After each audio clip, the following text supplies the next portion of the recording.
Welcome po sa Cooking Alasen. Gagawa naman po tayo ngayon ng masarap na ulam na hardinera. Or ang iba ay tinatawag din ho aring everlasting.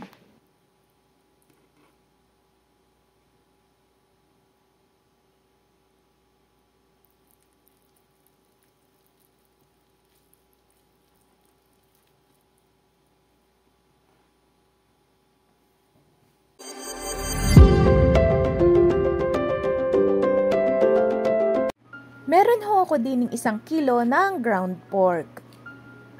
Atin laang ho aring isasalin sa isang bowl.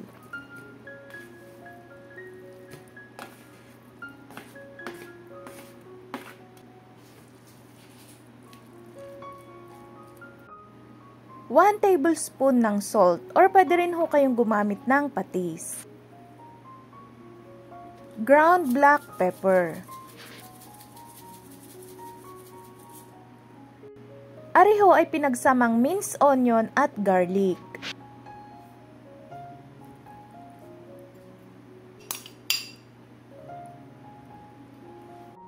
Minced carrot. Ariho ay yung medium size na carrots.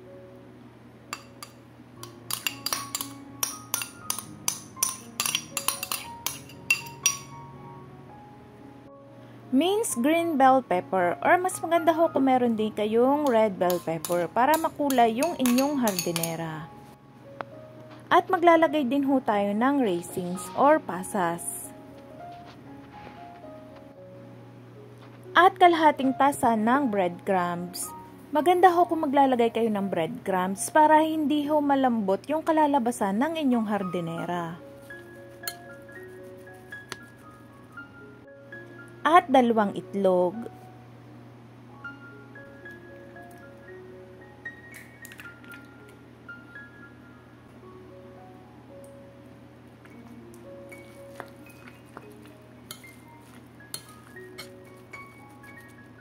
At maglalagay din ho tayo ng 2 tablespoon ng ketchup. Or kung wala ho kayong ketchup, ay pwede ho kayong maglagay ng pickles.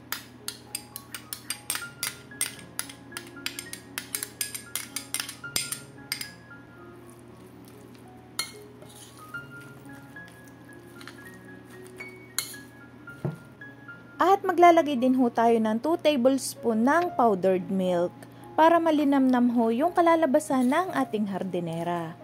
Hahaluin lang ho natin aring maigi hanggang sa mag-weld combine na ang ating mga sangkap. At sunod naman ho ay ihahanda naman natin ang ating pantoppings. Gagamit lang ho ako ng pineapple at nilagang itlog.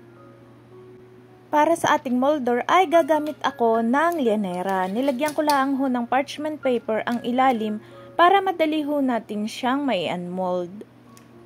At ilalagay nyo na lang ho ng papagarne yung inyong toppings. Or optional naman ho, pwede naman ho walang toppings kung gusto ninyo.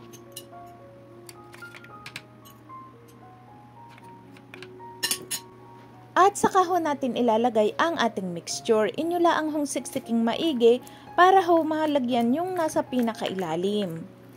Kung kayo ho ay nakaabot na sa puntong are, huwag naman ho sana ninyong kalimutang mag-like at mag-subscribe sa Cooking Alasen. At i-hit ang notification bell para updated kayo sa mga bago nating upload na recipe.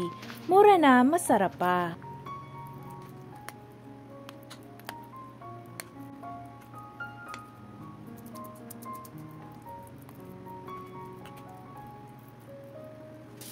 After ho natin siyang mapuno, ay ilalagyan naman natin ng cover na aluminum foil. Kailangan ho ay kapit na kapit yung ating cover para hindi ho siya iimpis kapag naluto.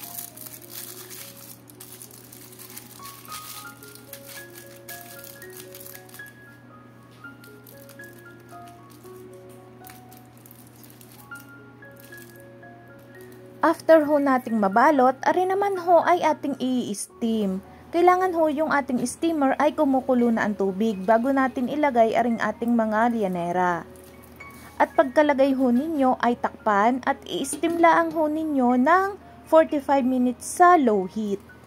After 45 minutes, ari ho ay inyo munang palalamigin bago ninyo i-unmold.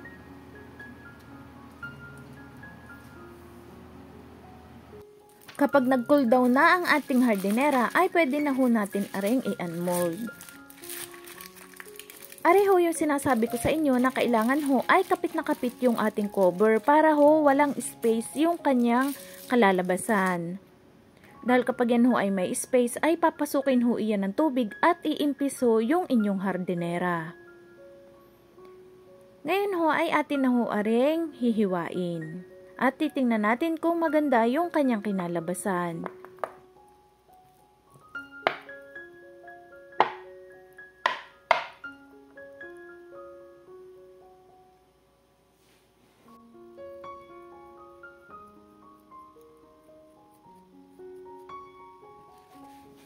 Maaari nyo na ho aring kainin ng garine or pwede rin naman ho ninyo aring iprito. Yung atin hong ingredients ay same lang ho pag gumagawa ng embutido. Ang kinaibahan nga lang ho, ang embutido ay binabalot sa dahon ng saging. Ari ho ay kahit sa anong molder ay pwede nyong iluto.